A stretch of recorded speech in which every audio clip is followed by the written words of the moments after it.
Hello বন্ধুরা, সাগর current ব্লগে সবাইকে স্বাগত। আজকে আমি একটা নতুন রেসিপি এনেছি, ওই যে কাটা কলমি শাক বলে সেই কলমি শাকের রেসিপি। প্রথমে দেখতে পাচ্ছেন তেল দিয়ে দিলাম আর দিলাম শুকনো লঙ্কা ফোড়ন হিসাবে।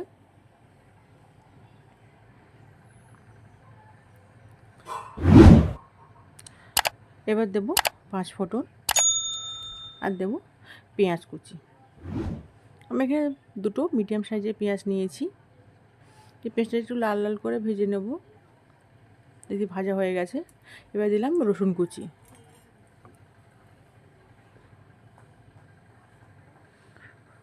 রসুনটা একটু ভেজে নিলাম, নিয়ে দেখতে পাচ্ছেন শাকগুলো ছোটো ছোটো করে কেটে নিয়েছি। শাকটা দিয়ে দিলাম,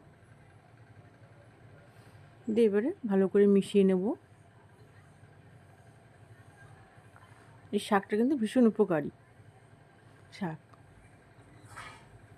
এবার দিলাম পরিমাণ মতন হলুদ,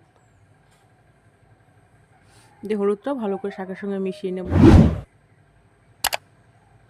দেখতেই পাচ্ছেন মেশানো হয়ে গেছে।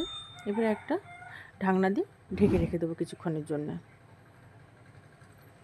এবার ঢাকনাটা খুলে নিলাম, দেখুন শাকটা কত অল্প হয়ে গেছে। এবার একটু নেড়ে নেব। এবারে দেবো পরিমাণ মতন নুন। নুনটাও ভালো করে শাকের সঙ্গে মিশিয়ে নেব। দেখতে পাচ্ছেন মেশানো হয়ে গেছে। আমি আবারও কিছুক্ষণের জন্য ঢেকে দেবো। এবার ঢেকে ঢেকে আমি রান্নাটা করব। দেখুন শাকটা আরও অনেকটা কমে গেছে।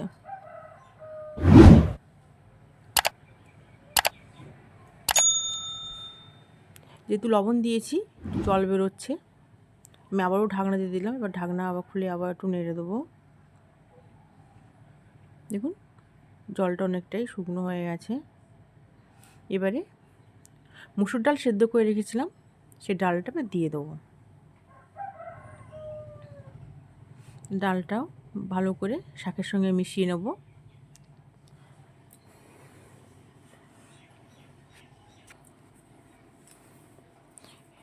ডাল আর শাকটাকে এই দুটোকে ভালো করে একটু কষিয়ে নেব। আর দিলাম পরিমাণ মতন হলুদ। যেহেতু ডালের থেকে জলটা বেরোচ্ছে, জলটা একটু শুকনো করে নেব।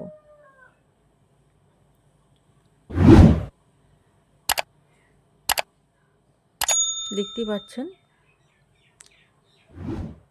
জলগুলো, ডালের জলগুলো সব শুকনো হয়ে গেছে।